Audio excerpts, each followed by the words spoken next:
Hola, hola, ¿cómo están? Mi nombre es Carmen Gloria Jarpa y estamos hoy día en un nuevo capítulo de Puentes Sociales y Educativos. Les doy la más cordial bienvenida a este nuevo capítulo que se denomina Organismos Internacionales y Tendencias Supranacionales en la Universidad.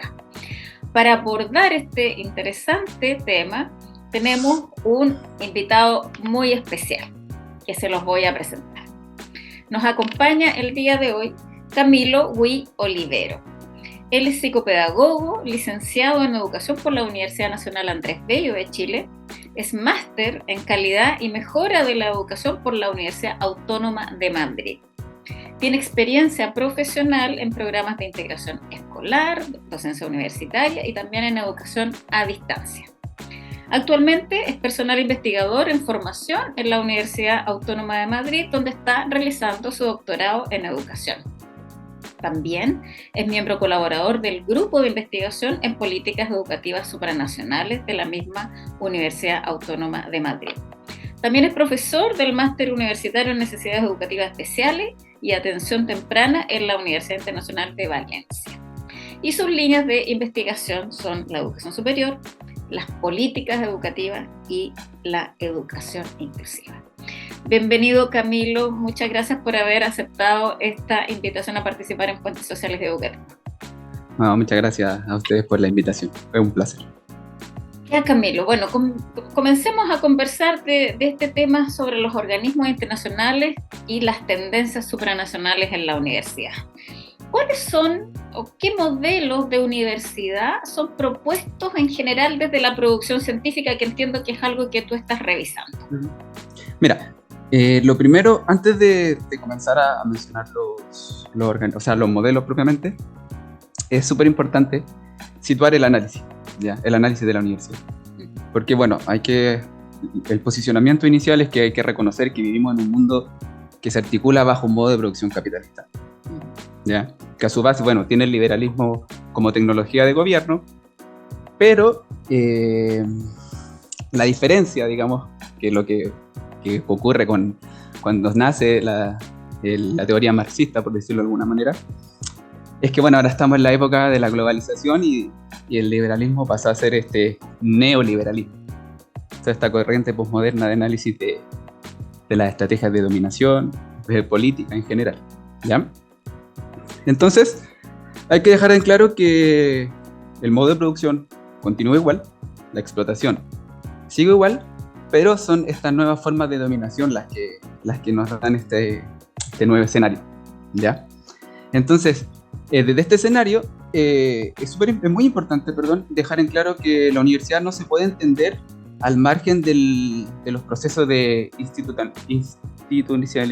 siempre me cuesta esa palabra, institucionalización, eso mismo, de la configuración del orden social, ¿ya? No la podemos analizar desde omitiendo ese aspecto tan relevante, ¿ya?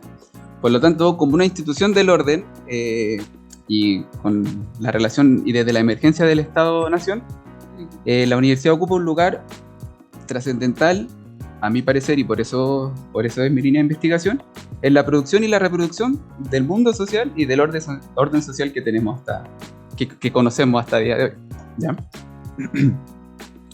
Entonces, en las preguntas que voy a responder y lo que vamos a reflexionar, el posicionamiento con la universidad, la mirada que le voy a dar a la universidad es como una institución política, una institución política que se relaciona con el Estado y que se relaciona con la sociedad, ¿ya?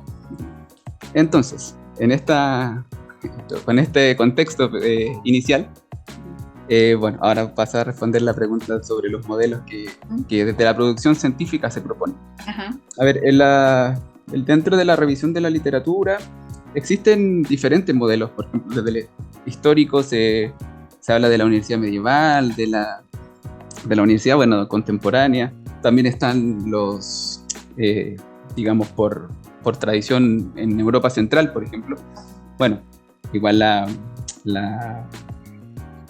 literatura está un poco hegemonizada por como que Occidente fuera el origen de las cosas, diciendo que hay orígenes de la universidad en otros sitios. Pero bueno, me voy a centrar en la versión occidental. Hay 3 modelos, para hacerlo un poco más resumido, ¿ya? Sí, dejémoslo en 3 modelos porque si no nos vamos a alargar mucho en el análisis. Muy bien. El primer modelo que yo tomé como base el trabajo de Manzano y Torrego, que lo hicieron en el año 2009, que ellos plantean 3 modelos, un modelo A, un modelo B y un modelo C. Yo, siguiendo esa estructura, tengo un primer modelo, un modelo A, que es esta universidad como del saber experto, del saber el erudismo, ¿ya? Herencia, como te decía, de Europa Central, de la Universidad Alemana, por ejemplo, la Universidad Humboldtiana, que sí, que de todas maneras tiene relación con el Estado directa, pero sí esta universidad goza de una autonomía académica principalmente, ¿ya? Es el hogar de la creación del conocimiento crítico, de la reflexión. Entonces esa es como su posición en la sociedad, como de la élite del conocimiento, ¿ya? Bueno, luego ya centrado mucho más en tiempos más cercanos, más actuales, y con la irrupción del neoliberalismo, de la corriente neoliberalista, de todo este análisis del neoliberalismo, surge un modelo que es ya con la llamada mercantilización de la universidad, ¿ya? ¿Por qué? Porque bueno, estamos en la era de la globalización, donde el conocimiento pasa a ser una nueva forma de capital. Y aquí las fuerzas o los mayores exponentes son la cultura anglosajona con Estados Unidos y el Reino Unido, ¿ya? Bueno, la principal función en este caso de la universidad, que si bien tiene sus funciones clásicas en la universidad, que es la docencia y la investigación, aquí un poco el discurso se va tornando hacia que la universidad forma profesionales capacitados para desempeñarse en el mundo laboral y bueno, también entrar en este juego de la economía del conocimiento, de esta producción de conocimiento como mercancía, como capital. Entonces, ¿qué?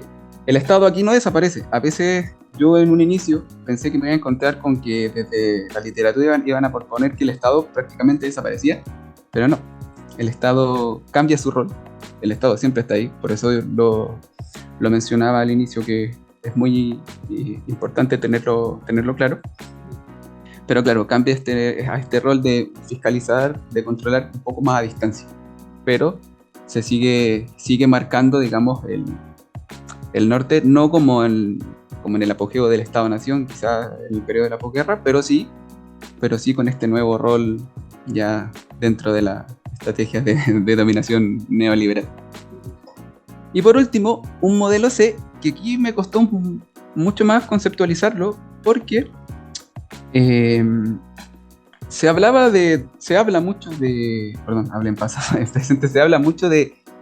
que la universidad necesita recuperar ciertas funciones que le han sido arrebatadas, tiene que recuperar ciertos espacios sociales, pero creo que los análisis a veces bordeaban un poco la utopía.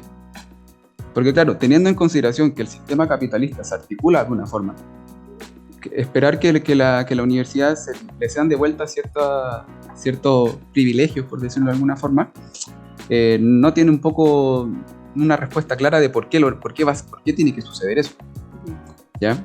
Y en este caso, creo que la mejor forma de que la universidad recupere ciertos espacios, recupere ciertas funciones, es a través de una universidad política militante, ¿ya? Que por ejemplo, en este caso, la producción de conocimiento se haría desde una investigación militante, ¿ya? Importante que desde la investigación militante se derriba este supuesto de neutralidad empírica. ¿Qué quiere decir esto? Que si yo no critico, no reflexiono sobre el funcionamiento del sistema, no quiere decir que yo no tenga una postura política. Lo estoy reproduciendo al no posicionarme y decir y reconocer que el sistema capitalista funciona de una forma bastante especial, bastante particular y bastante compleja, ¿ya?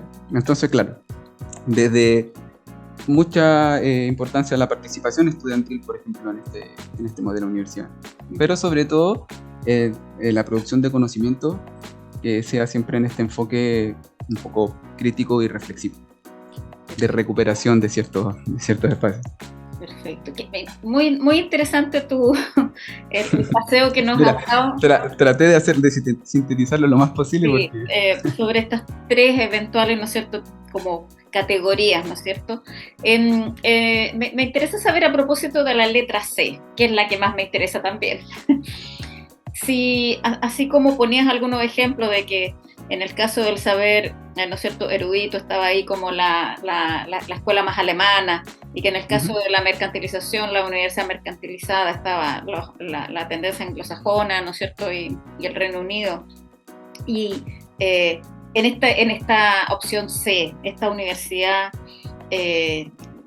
con una política más militante, con una investigación más militante, ¿está, no sé, refrendada en algún ejemplo, en algún espacio? Sí. ¿Es reconocible hoy como posible en el mundo? ¿Y dónde estaría situada eventualmente? Claro, a ver, quizás como yo lo digo, suena un poco difícil de encontrar, porque claro, pero en este caso la universidad, este modelo de universidad funcionaría como un espacio de resistencia.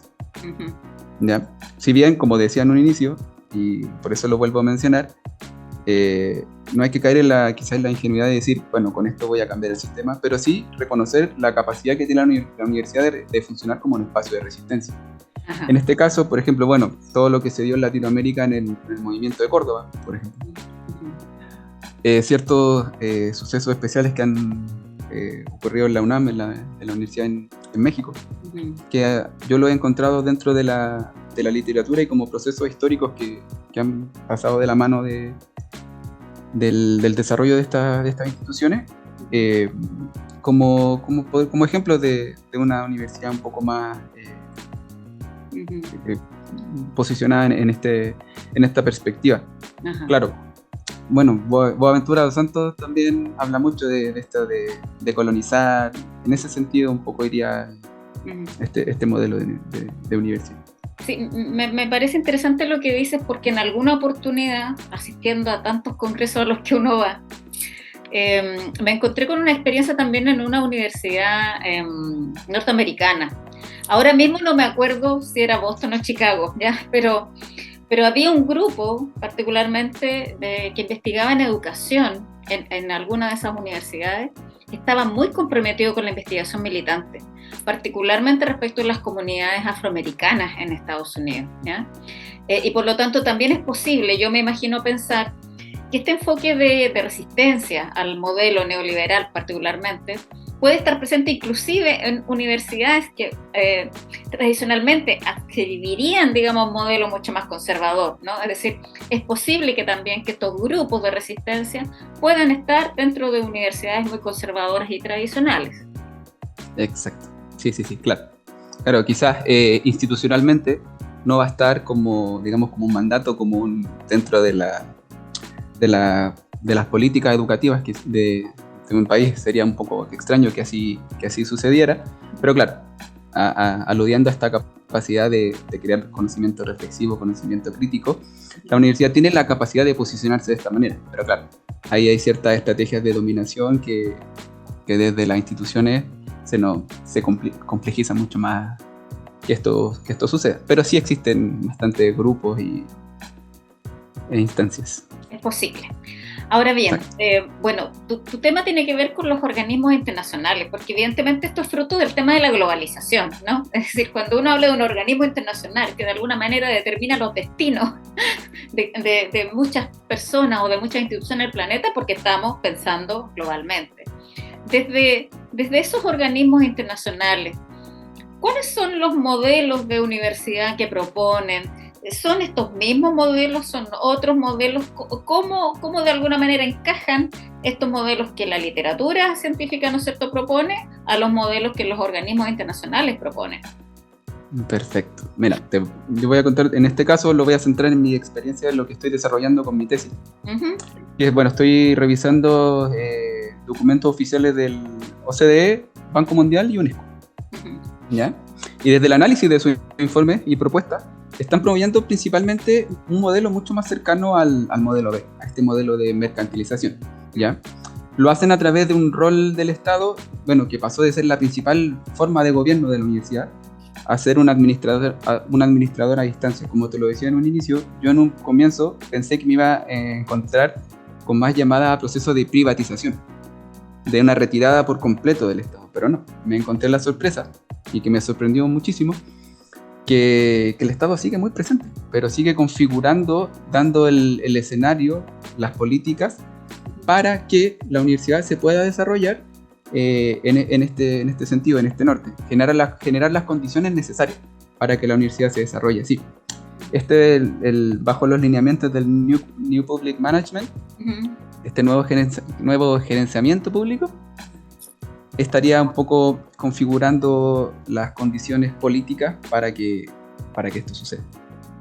Claro, entonces ahí el Estado viene de alguna manera a equilibrar con el mercado, es decir, no niega el mercado, sino que lo admite, eventualmente lo fortalece, eventualmente lo regula, al menos claro. En Chile, en ocasiones, solo en ocasiones, ¿ya? Eventualmente lo regula, pero es un Estado más bien, un Estado que observa este mercado y que lo promueve, ¿no? Exactamente. Bueno, tal como lo hemos estado conversando durante toda esta discusión, dentro de la época de la globalización, de que tiene que todo ser a nivel supranacional, la competitividad entre las instituciones grandes, instituciones hegemónicas que se están de alguna forma apoderando de ciertos territorios que funcionan como filiales nuevas para grandes universidades. Caso de universidades estadounidenses, Cambridge, Harvard, mismas del Reino Unido también, que están un poco colonizando, por decirlo de alguna forma, el conocimiento y dando la sensación de que parece que hay una sola forma de investigar y una sola forma de crear conocimiento. Y ahí tú, ¿cuál es la observación que haces? Es decir, adherir a un proyecto más mercantilizado de la universidad lleva necesariamente a proponer también lecturas hegemónicas respecto del tema de la investigación, de cómo se investiga, de qué se tiene que investigar y sobre qué es importante investigar. ¿Hay una relación allí entre el mercado y la investigación? Claro, es que también entra en esta lógica del desarrollo del conocimiento como fuente, como capital. Entonces, los organismos internacionales además están proponiendo que en lo que es, bueno, uno de los principales postulados que yo me he encontrado, sobre todo, por ejemplo, en el discurso del Banco Mundial, que es una institución, un organismo centrado en la economía de países en desarrollo, que pensar, por ejemplo, que el Estado se haga cargo financieramente al 100% de la educación superior de un país, no es rentable, no es sostenible. Entonces, claro, ahí vienen a entrar estas nuevas lógicas de funcionamiento que, por ejemplo, poner la universidad al servicio del desarrollo de fines políticos. Potenciar carreras del lado de la innovación, de la tecnología, las carreras de STEM. Para que se cumplan por eso decía que el Estado sigue con esta nueva función, sigue estando presente, pero las universidades se siguen relacionando con el Estado, se siguen relacionando con la sociedad, pero de una forma en la que la competitividad del conocimiento como capital está siendo uno de los principios fundamentales. Y en ese contexto estaría este fenómeno, ¿no es cierto?, de esta producción en línea de los profesores, de las profesoras universitarias respecto de esta demanda, de esta interpelación urgente de que produzcamos al máximo, ¿no es cierto?, en revistas de altísima indexación, para ingresar recursos a las universidades, más que para eventualmente, ¿no es cierto?, construir un conocimiento que pueda colaborar a una transformación social o una mirada, ¿no es cierto?, de resistencia frente al modelo, sino que esencialmente es investigación que tal vez sirva a la lógica de la reproducción del modelo. Claro, exactamente. Y claro, uno de los, quizás de los principales riesgos que existen en esa forma de que se le obliga a los académicos y académicas a funcionar es que finalmente se hacen investigaciones muy interesantes, a veces muy críticas sobre realidades particulares, pero claro, luego quedan publicadas en revistas en francés que ni siquiera están en el español y el conocimiento queda en una elite, queda en un idioma que ni siquiera llega a las personas que en realidad los beneficiarios. Exacto, sí. Y se Entonces, va... bueno, y es toda una lógica de cumplir objetivos. Y objetivos a cambio de financiamiento. Y bueno, para no adelantarme a otras cosas. Pero... Sí, claro. O sea, efectivamente, bueno, vienen una serie de efectos colaterales, ¿sí? Exacto. Y a propósito de esas propuestas de los organismos internacionales que los volvemos a repetir, no sé, tú estás revisando documentos de la OCDE, del Banco Mundial, de la UNESCO. ¿Cuáles son las tendencias que se proponen a partir de este modelo de universidad más mercantilizada? Mira, son muchísimas, pero voy a tratar de sintetizar en las que yo considero más relevantes. Primero, está la centralidad, de la noción de calidad como un imaginario de objetividad, de neutralidad y de consenso. Parece que al hablar que cuando es algo de calidad, se vienen solamente cosas buenas a la mente. O sea, a uno va a contratar un servicio y te dicen que va a ser de calidad, uno es muy extraño que diga que no lo quiere. La calidad es buena, es de calidad. Pero claro, la calidad tiene, empezando, no tiene una definición unívoca, no tiene un solo significado. Se puede usar en muchos sentidos y claramente en cada proyecto político la calidad se usa de acuerdo a los fines políticos que se quiere conseguir. Entonces, claro, se queda este imaginario de que la calidad es un concepto objetivo y neutral, pero la verdad que es bastante complejo. Y bueno, y tiene mucha discusión e investigación en la línea de la calidad de la educación en general, desde lo escolar hasta educación superior. Otra tendencia que va de la mano con esto de la calidad es designar el organismo, por ejemplo, el Banco Mundial lo pone textual en muchos de sus informes, que es designar un organismo o departamento para asegurar la calidad. Así evitar que la universidad deba pasar por procesos burocráticos en su gestión y que esto sea lento. Para hacerlo mucho más rápido, se sugiere tener un organismo, como en el caso de Chile, que por ejemplo que es la CNA, en España que es ANECA. Entonces, una entidad del Estado que controle todo, que tenga comunicación con representantes, como sea a nivel de la política educativa de cada territorio, pero que sea lo menos burocrático posible para que se maximicen los resultados y sea todo muy rápido, como viene, esto sucede en la era de la globalización. Bueno, otra tendencia es la alineación lo estaba diciendo, de la universidad con los objetivos políticos de desarrollo económico. ¿Ya? Como esto que el Estado no desaparece en los procesos de gobernanza y gestión, pero las universidades sí deben organizarse, configurarse en función de conseguir estos objetivos políticos, si no pierden financiamiento o no son acreditadas. La rendición de cuentas es también, claro, porque claro, ¿de qué forma se puede asegurar que si a la universidad se le entrega autonomía, se le entregan, digamos, de alguna forma facilidades para funcionar? Tiene que haber un proceso de rendición de cuentas que a mí me permita, a Estado o la relación con alguna empresa, que esto se esté haciendo de forma con calidad. Eso es el discurso que más sirve, que sea con calidad. ¿Ya? Bueno, es que son bastantes, voy a tratar de decir un par más y ya. Sí, okay. Esta cultura métrica, o como en la literatura se le dice la métrica del poder. Todo se compara, todo se individualiza, todo se hace en rankings, y es una lógica muy compleja porque se comparan realidades diferentes, de entornos distintos, de culturas distintas. Entonces, claro, ponerlo todo en una tabla como si fuese una competencia por algún premio es muy complejo.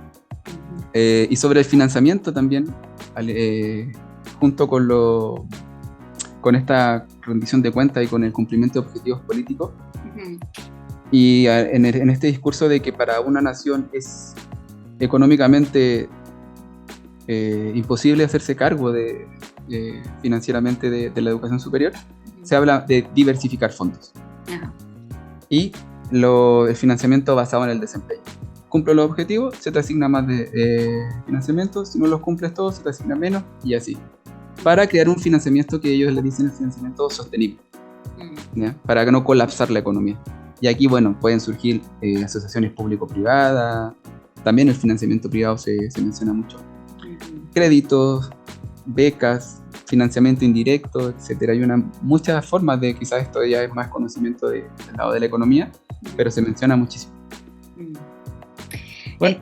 Es interesante cuando uno mira un poco estos indicadores, como la calidad, el organismo internacional, ¿no es cierto?, etcétera, la rendición de cuentas, darse cuenta de, bueno, que Chile, sin duda, ha vivido todos y cada uno de estos elementos, ¿ya? Pero me recordaba recién, a propósito de esta idea de que un organismo internacional pueda asegurar la calidad y también siendo neutral, de que en Chile se crearon ya hace mucho tiempo estas agencias, ¿no es cierto?, que en el fondo van a las universidades y las acreditan, a las cuales se les paga una importante cantidad de dinero para que hagan ese proceso. De hecho, en Chile mismo, en las agencias que realizan el CIMSE, que es una estrategia además de métrica del poder, ¿no es cierto?, también gana mucho dinero y ya se ha sabido de temas de corrupción, a propósito, ¿no es cierto?, de que las universidades a veces pagan, ¿no es cierto?, y en el fondo compran una acreditación también, por lo tanto, efectivamente, no asegura, ¿no es cierto?, el tema de que aparezcan los privados haciendo esto, un tema de honradez o de honestidad frente a la labor. Sí, de hecho, en los documentos del Banco Mundial hablan que una rendición de cuentas bien organizada y de calidad evita que se ocurran procesos de corrupción. Lo dice así porque, claro, están en conocimiento de que esto ocurre. Y ocurre, y sí que no obstante la rendición de cuentas ocurren igual. Sí. Claro. Camilo, y a propósito ya de, bueno, porque tú has estado, ¿no es cierto?, revisando todos estos elementos a partir de tu tesis doctoral, entiendo, ¿no? Sí. Entonces, hasta el momento, con la revisión que has hecho y los juicios a los que has llegado, ¿a qué riesgos se expone la universidad a propósito de estas tendencias que está marcando, ¿no es cierto?, globalmente estos organismos internacionales en las universidades? ¿A qué riesgos se expone una universidad si sigue estas tendencias? Mira, estoy en proceso de ir creando esto porque creo que lo voy a cerrar al final cuando ya tenga todo listo. Pero de momento, uno de los riesgos quizás más evidentes es una presencia absoluta de un modelo de universidad hegemónico o anglo-imperial, derechamente.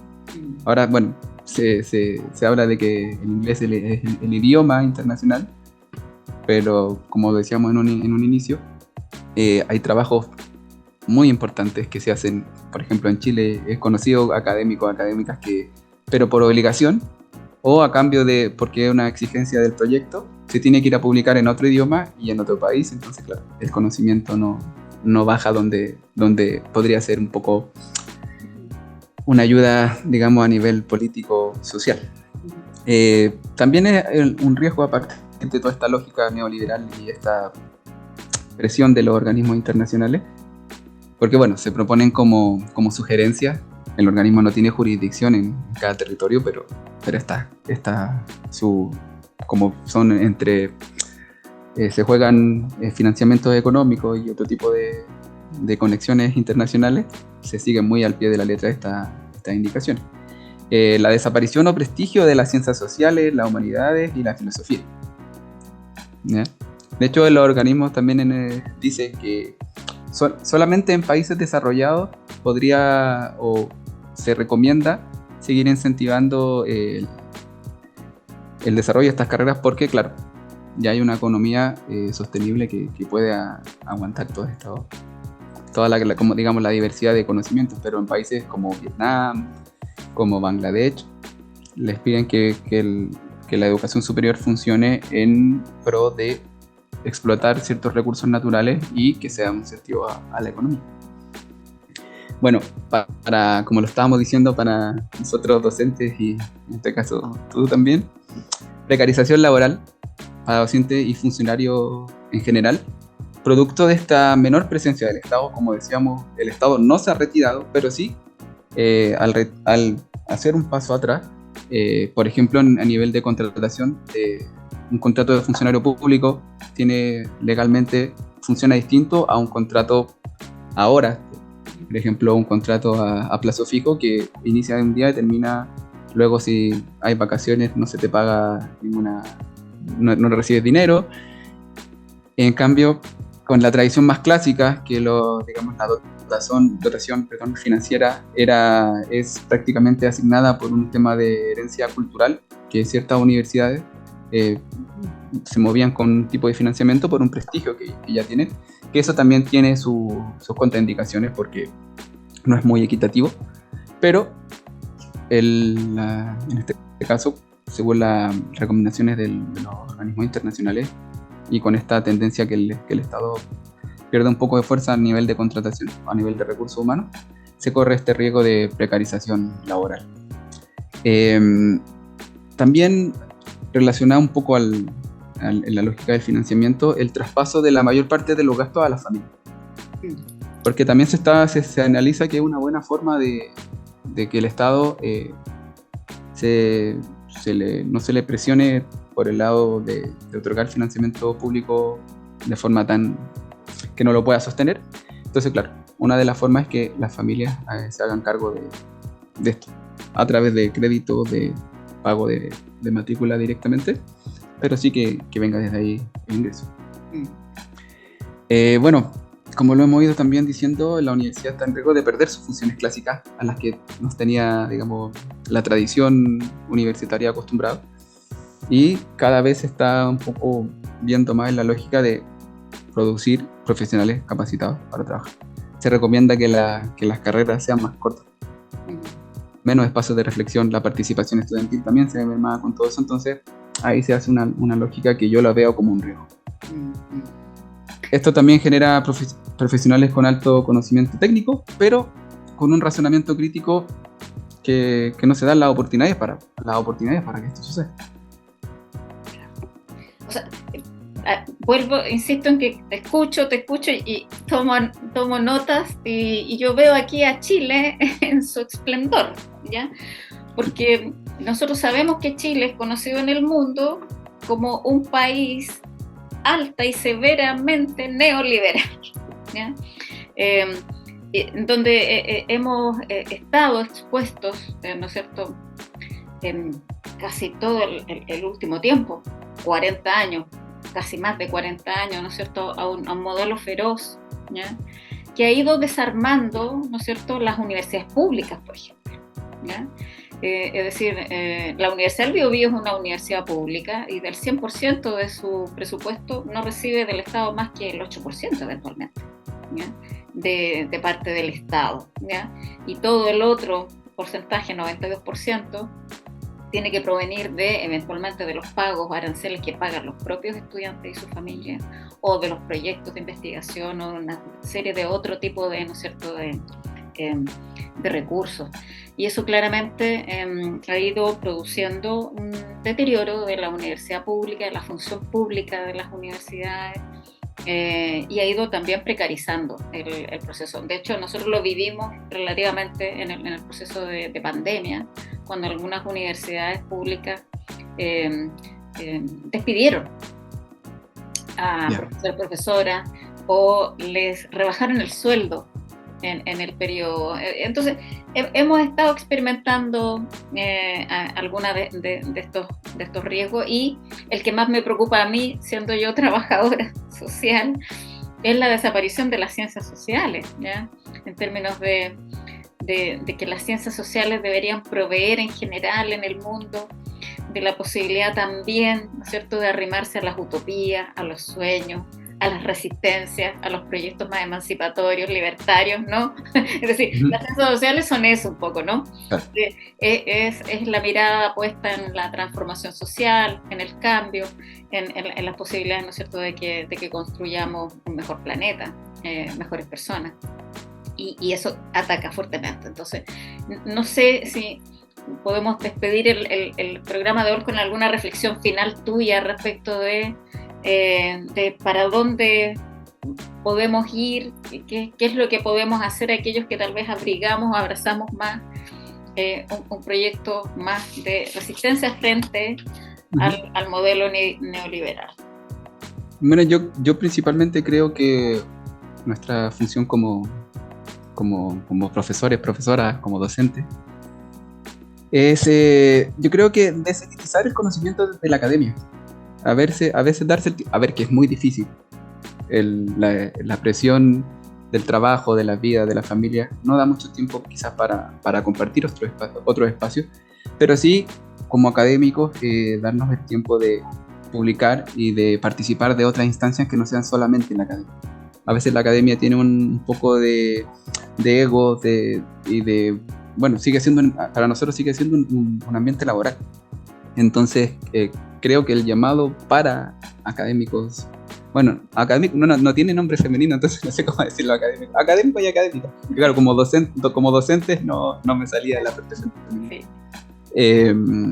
Hacer un llamado a compartir esos espacios, a evitarlos, que a veces dan un poco de susto porque son diferentes a la academia. Quizás no nos vamos a encontrar con la misma camaradería académica, pero sí es importante, y desde una reflexión ahí nos podemos encontrar con la militancia política y también académica, que a veces se mira por un poco por encima del hombro, pero dentro de las organizaciones sociales hay un conocimiento muy, muy interesante. Ahí se me viene a la mente lo de Gramsci con su concepto del intelectual. Pero creo que eso sería un gran aporte, porque quizá, claro, tampoco podemos caer en la ingenuidad de creer que el cambio está en nuestras manos directamente, porque estamos hablando de procesos políticos, pero creo que, bueno, como intelectuales, como clase trabajadora, la forma de resistencia es. Exacto.